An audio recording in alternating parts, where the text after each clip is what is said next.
today we have a special guest on the YouTube channel, and I might slip and say podcast because I also have a podcast. I just got done doing some editing, so forgive me if I say that. So Laura Wolf is here, and we're going to talk about libraries, writing, the whole combination of the two. So Laura, how about you say hello to everyone? Kia ora, hello from New Zealand. Yes, you guys, we got it from New Zealand. Isn't that fantastic? I love the internet world.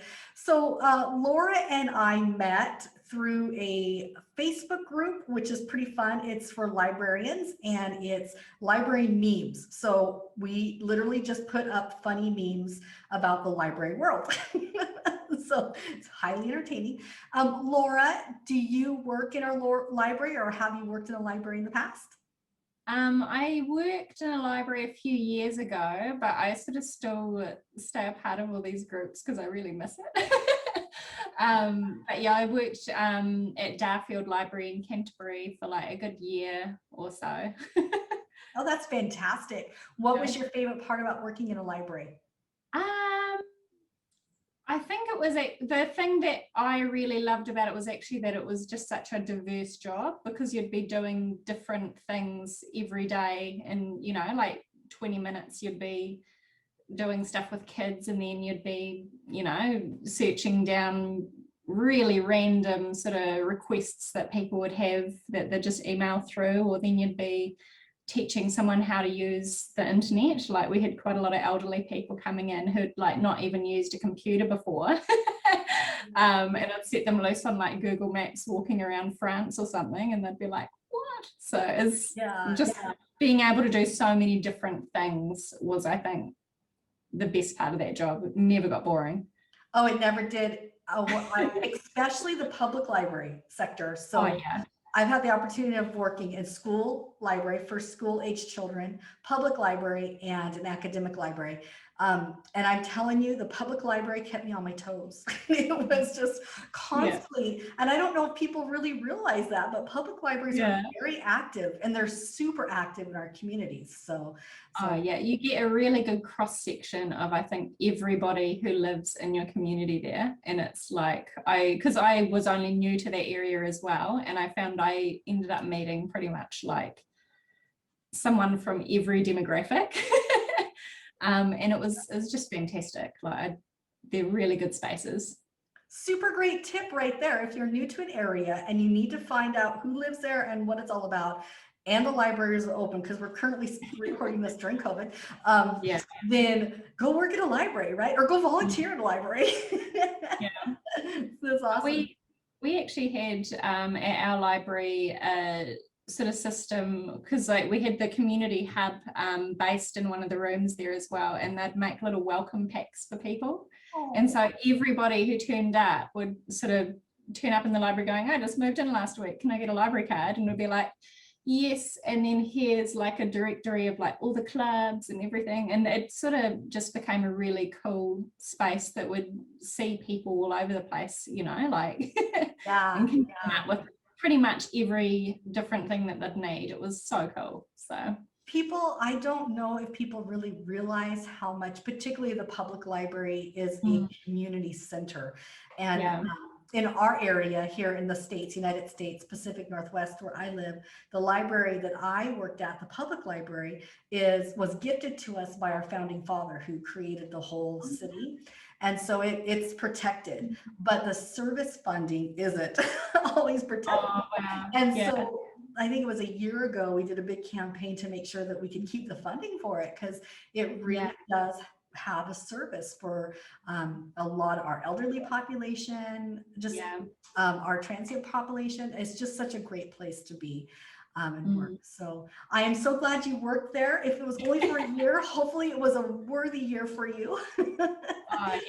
It's probably like one of the only jobs I would choose to go back and do for free, you know, like oh no, I hear you. It's just really, really good. But yeah, that funding thing is, I think, one thing people don't realize is just how on the edge it always is, like year to year. And if you get counsellors and people who just are not into it, they don't put it at the forefront. And unless you're actually saying, I really appreciate the library, I like this, I got this, but, you know, like that, it sort of gets shunted to the back seat. But yeah, like when you do get a really good funded library, you get so many amazing services through it. I've moved down to Southland now, and our library down here does not have nearly as many things as what our old one did. So I keep emailing in and going, can we get this? Can we get that? Can we get this? And like, I know that it's not going to be it, but it's like that squeaky wheel, eh? I love it. Give them money. I always appreciated the patrons that would come in and give suggestions of, we really need this, we need that, because then at least it was vetted a little bit for us, and especially if it was patrons that we knew really well, you know, so we're like, okay, that's great, we'll throw that to the director and see if he'll go for it. So Laura is also my listeners, followers, friends, and watchers. I have to say, do the whole thing because I forget what medium I'm on at the moment. So she's also an author, which I thought was just fantastic. So talk us through a little bit about your authoring journey. Tell us, you know, are you self-published? Are you traditional published? And then we're going to talk about that relationship of library and author world. It was actually working in the library, I think, that started me off on this, because I'd always written for pleasure, like in the past, but I'd never really thought, oh, I'm going to publish a book. Until I was actually in at the library, and particularly the Mills and Boon section, it just got so much traffic through, and we actually had to be like talking to the other libraries in our area to rotate them to get enough sort of just resources to be sending people home with new books, because we'd get someone come in and pick up like 10 of them, go home, and then in a week or two come back and get another 10, and it's like, this is probably a good business model here. You think? But no, I just, you know, like I've always really loved books, obviously, and then I was just kind of like, well, I could actually do this, I could write some books. And then when I went home to I had toddlers and everything, I was like, I really need something to do. I to know just that. keep myself out of just the zone of where you're constantly talking about poop and, you know, like nope. I wrote my first book when my kids were taking naps. That was when I did my first full, and it ended up being a children's book, because, you know, your mind is in the book kids will. It was like children's, it won't see the light of day, but that kept me occupied during that time. It kept you sane, though. So yeah, I wrote my first book sort of after I'd left the library and started in at home, and I did that in about I think it was 3 months it took me to put it together. And I stuck to just contemporary romance, because I was like, it would be easier than having to research some period in history if I just go, New York, I've been there, cool. That's easy. I know that exists. I can Google that. So I can sort of like just go with what I know, because I wasn't super confident with it. And then I sort of built it up from there, and I've stuck with the contemporary romance just because I really like it. It gives you those fuzzy feel good kind of things. So it's like there's quite a difference, I think, between like literary fiction and genre fiction. And like I do sweet romance genre fiction, and that's just mostly all fuzzy feel good things, and it just puts me in my happy place to write it. Which is as well what I get when I read it. So that's my little thing. And I chose to self-publish rather than traditionally publish for a few reasons. So I am part of the Romance Writers of New Zealand group in New Zealand. So I've been a part of the Canterbury chapter and the Southland chapter as well, and I've met a whole bunch of other authors who everywhere along the spectrum of traditional or self-published, or like a mixture of both, different pen names, all sorts of things. I've met people who do actually write for Mills and Boon as well. And one of the things with traditionally published books is those publishers really know what they're after. and you have to basically find what their requirements are and write it exactly to fit in that box. And I really like to write quirky things, and one of my books, you know, this is contemporary romance, I like snuck a plesiosaur in there, and I love that. You know, like I like having fun with it and making it, you know, like a bit original and all this, and I don't think I could enjoy myself if I was fitting inside that little box. And I know like another author had talked about the journey of one of her books, and she said like her editor did make it better, it was a better book, but she's still a bit like grumbling about it because she made this amazing story with like set in World War II with these 3 guys and 3 girls, and she'd gotten like really emotionally invested in them after writing this whole book, and she had like this guy who was an ambassador and all this, and she's really sold on him, and then the editor was like, nah, kill him off, I want you to write like a mechanic, someone with like dirty hands, and she's just like, oh my God. So then, although traditional publishing gives you a lot of really good benefits with like, you know, you've got editors giving you feedback and stuff, traditional publishing also has a lot of those boundaries and restrictions, whereas self-publishing, you can do whatever you want, but it's also all on you. Exactly. Yep. So, yeah, and I think with because I've done one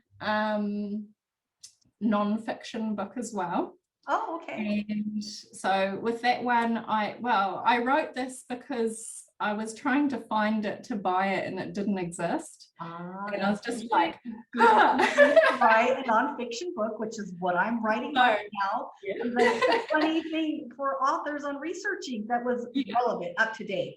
There's plenty out there, but the resources are very, very dated. So, and often you want something specific, and I couldn't find it. And so what I was looking for was Kate Greenaway's Language of Flowers, which is a fantastic book, you know, 1884 or whatever.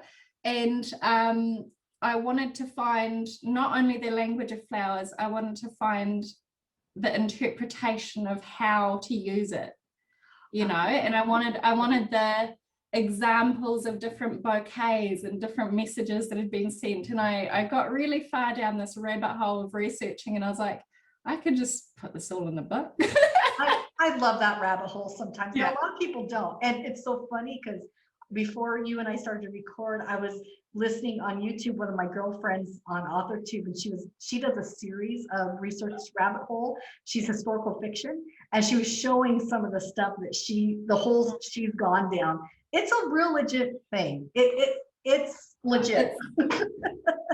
You get pretty like taken away with it.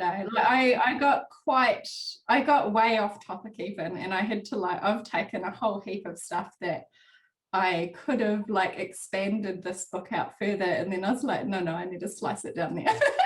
I love it.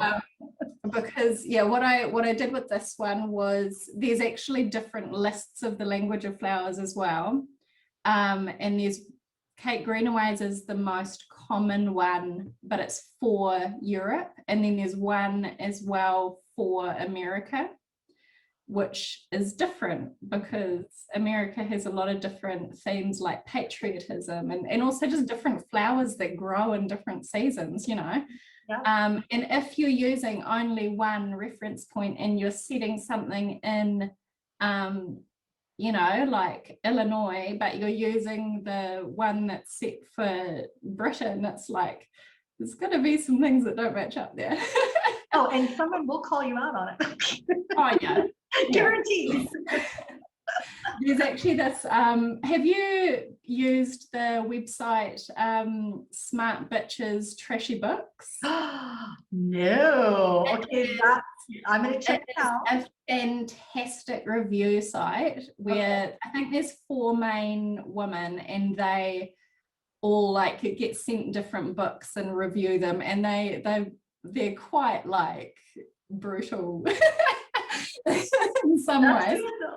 But they're just, I really love what they do because they are like, look, we love these trashy books. We love romance books, we love paperbacks, we love like, you know, the wolf shifter romances, we love like, they've got a whole series I think on were hedgehogs as well, which is like, there's so many different subgenres that you go around crazy, and it's like, you know, people with the paranormal shifters, Yes. you know, there's dragon shifters and wolf shifters and whatever, and then there's this little niche which I think someone started of like hedgehog shifters, as I think it was like a parody, but it's caught on. It had to, and it's like, there's actually quite a lot of these books out there by different authors.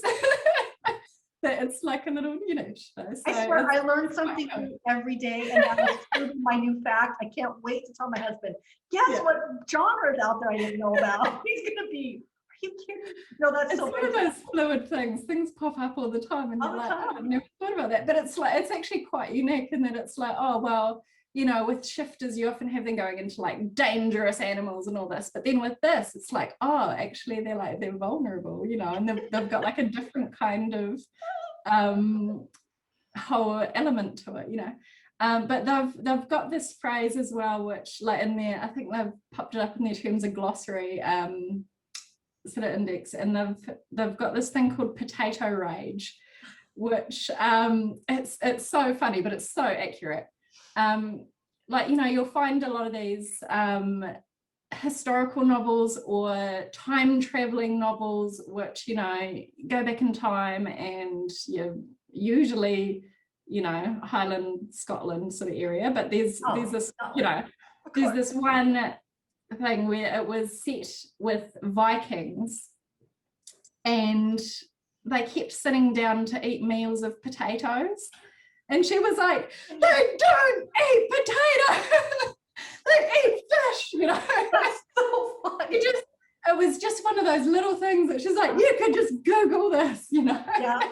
And she got so filled with rage, but she's finishing this whole book off, but she's just like, oh, I can't enjoy anything about this because they don't eat potatoes, you know. And it's just those little things. Yeah. Once they start prickling someone, it's like, and then if you have like 5 different meals spread throughout that book and they're always eating potatoes, it's going to be a 1-star review. There could be a little more research done. And you know, Laura, that's such an awesome example.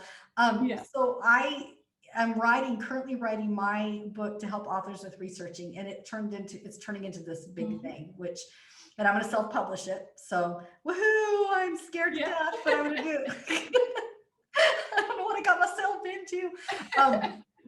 But I talk about this a lot with other authors on my podcast. I talk about this, and I talk face-to-face with authors on this.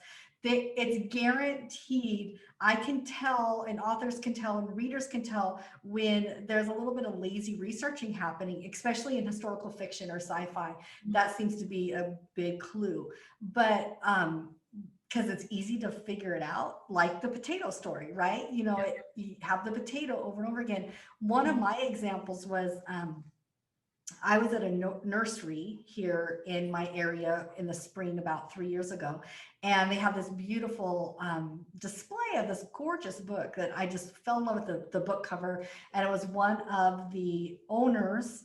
The owner's wife wrote a book on her Japanese culture and it was a self-help book about growing in courage. And I'm like, oh, this will be really great. She's self-published. I'm really interested in seeing how other authors format their books. And I wasn't really interested in the topic as much, but I wanted to, see it, and I wanted to support her.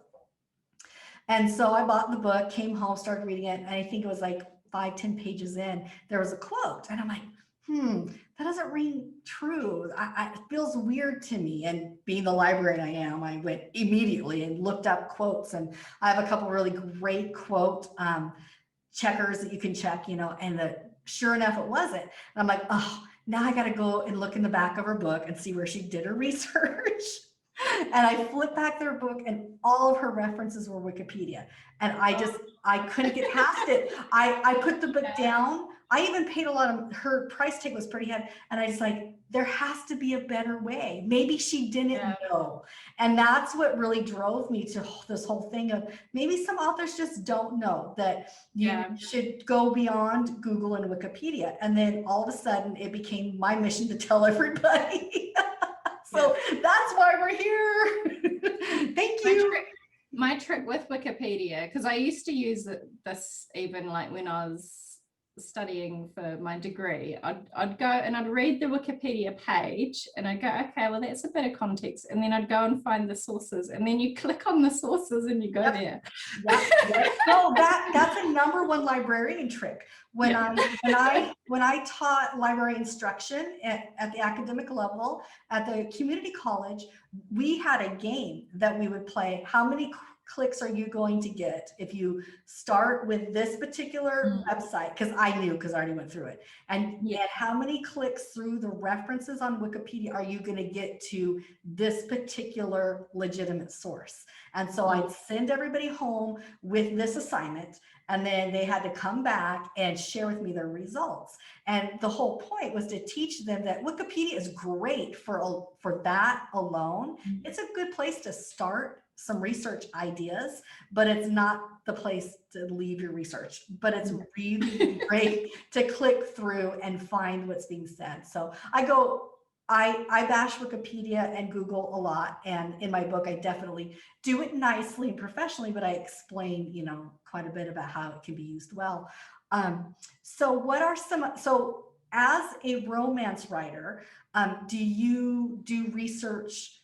And if you do, kind of what's some of your favorite places to go? What do you like to do? I've had quite a interesting sort of, because I don't like repeating the same thing too often. And so with I've got this one book that I've got the plesiosaur in, Christmas on Henderson Island. This was what I was trying to do, is like this would never have been published by a traditional publisher ever, because nobody would want this. Yes, though, like people who have read it have really enjoyed it, but nobody would ever be like, this is marketable.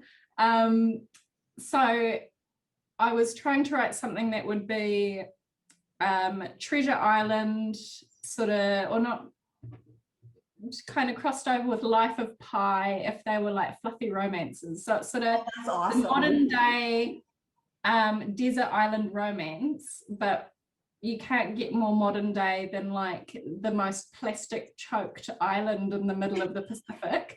So there's like pollution and ocean plastic and like dead turtles and what it's like, who would ever use it as a setting? Nobody would want to publish this, but I was like, this is a really interesting island out near Pitcairn Island in the middle of the Pacific, and all of the like ocean currents sort of end up washing up all this plastic on the beach, and you can find really interesting articles and stuff about it. I don't think anybody else would use it as a romance setting. But I was like, I want to know as much as I possibly can about this. And so I found sort of like who had been to the island. I found some from these articles like, okay, Pitcairn Island is a populated one. Nobody lives on Henderson Island because there's no sources of fresh water on it. It's uninhabitable. So Pitcairn Island, that was the closest one that's populated that has people, and I emailed their like council or something or other, and I got in contact with one of the people who had lived on the island for 2 years. Good for you. I love it. You're all the way. Yes, listen to her. But she had gone there doing trapping of rats and research and all this sort of stuff. And I was just like, tell me about the birds, tell me if you were going to eat a bird, like which one would you want to eat? Like how easy are they to trap? And like what of the plastic, where does it come from? What's the most, because I was kind of like, okay, I've got these people crashing in a storm on this island, and then they're like, oh, we need to make shelter. Oh, there's a tarp, so it's quite different to what a normal one would be, because they're like interacting and using all this plastic waste. And I wanted to know what what's actually there. And one of the biggest issues with the plastic that turns up is fishing waste. So whole big bins that fall off a boat, and this is partially because all the fishing stuff floats, and so that's going to get there. But just, yeah, if they go there, they find fishing nets and all sorts of things. So I've incorporated all this first-hand knowledge of a person there, which you can't find anywhere. You have to find the person and ask them. And she just gave me so much information. And I didn't even use it all. Like they've got this cool, very tragic, but I just, author brain, I find things and I'm like, ooh, yeah, you find a way to kill someone and you're like, ooh, I want to know, but there's like a cave in there that, like there was some shipwrecked people who, like there's like all these crosses up and stuff from people who are buried in this cave, and I didn't get to use that. Good idea. But yeah, like all the, even just the cultural knowledge of, she was like, this kind of fish in this kind of area and this kind of bird is protected, and if somebody was stranded and they ate it, it would be like, well, okay, you were going to starve to death, that's fine, but they wouldn't really approve of you going and like killing all these birds, And it's the same thing with New Zealand. If you came and you were writing a desert island romance based on one of the little islands around here, and you looked up and you found like, oh, weka, that's kind of like a chicken, and they're really like, they'll come in and open your zips up and get into your bag, and they're not shy at all. Like you could probably just grab one. But our native birds are so precious to us. If anybody was like, and then they ate them for dinner, like, no. So it's sort of like, it's good to, if you're setting something in a location somewhere you haven't been before, especially if there's like strong cultural practices and stuff around it, like find someone and ask. Laura, you just made my whole day today and my job so much easier, because you touched on one of my favorite things that I think sometimes authors forget, or maybe they don't know that they can do what you did, call somebody up or get a hold of an email of an expert witness. I call them my secret agents, right? Yeah. And you got to be a little bold, right? And be like, hey, I have some questions. I'm writing this book. And then I love when authors give credit at the end and in the acknowledgments of, thank you, so-and-so, your information about blah, blah, blah was so helpful, because A, that helps me if I'm researching the same topic or close to, and B, it also encourages the practice of reaching out. There are people like me that love to talk about a topic that they love to talk about. And you can really learn a lot. You just got to be a little bold, like send an email and get those secret agents and ask them the questions, because you're right. Cultural differences are so subtle that you can really sabotage your writing a lot if you don't try to ask people that live in the area or whatever. So you just have made my day. You've answered a ton of questions. I can be done now. Thank you, Author Tube. Laura has done the job. So Laura, let's go ahead and wrap it up, because we could probably do this again. Let's, over and over again, because you're so much fun and I'm just enjoying it a lot. But give me and the other authors and people that are watching today one awesome tip that you have about researching well. That's not Wikipedia, because we already covered it. I think just whenever you're doing anything, like writing into your plots and everything, just asking those really basic questions of what, why, how, when, and it's like if you ask those questions, you'll kind of catch yourself out quite immediately. Like you're gonna go give some in-season flowers and you're like, well, when? And it's, if you're writing a winter romance and you're giving summer flowers, it's like, is this a billionaire romance? Can he like afford the most amazing ones from this like greenhouse, or is he picking them out of a garden? Because that's not going to happen, Or is Amazon rainbows? We Yeah. the time.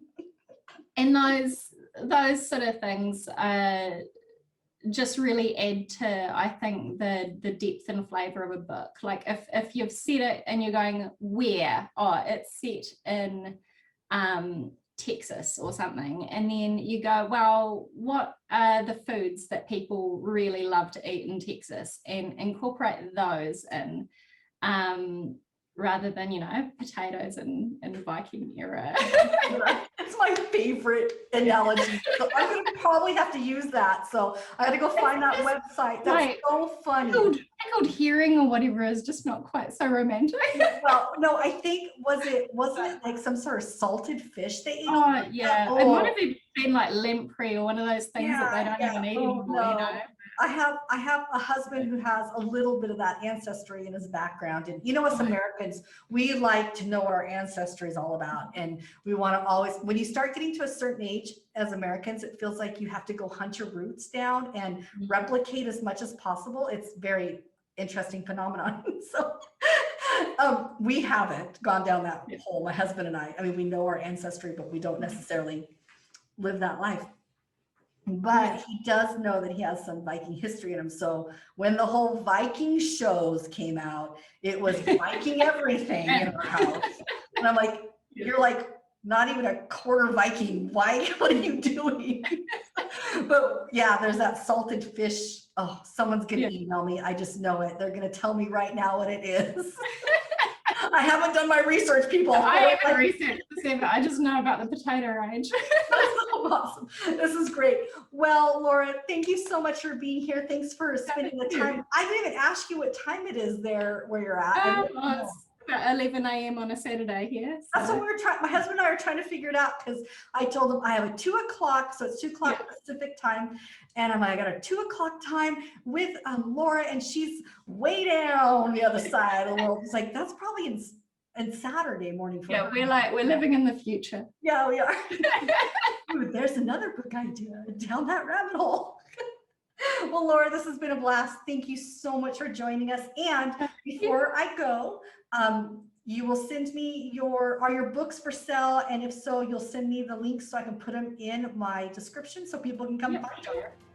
Absolutely. Okay, fantastic. Thanks. Thank you, everybody, for joining me. Definitely send me questions. Don't email me about salted fish. That's okay. But send me some questions. And if you know a library or you work with a librarian as an author and you want to come on, you and a librarian, let me know, email me, and I'll bring you on. We can talk all about researching as an author. Thanks so much.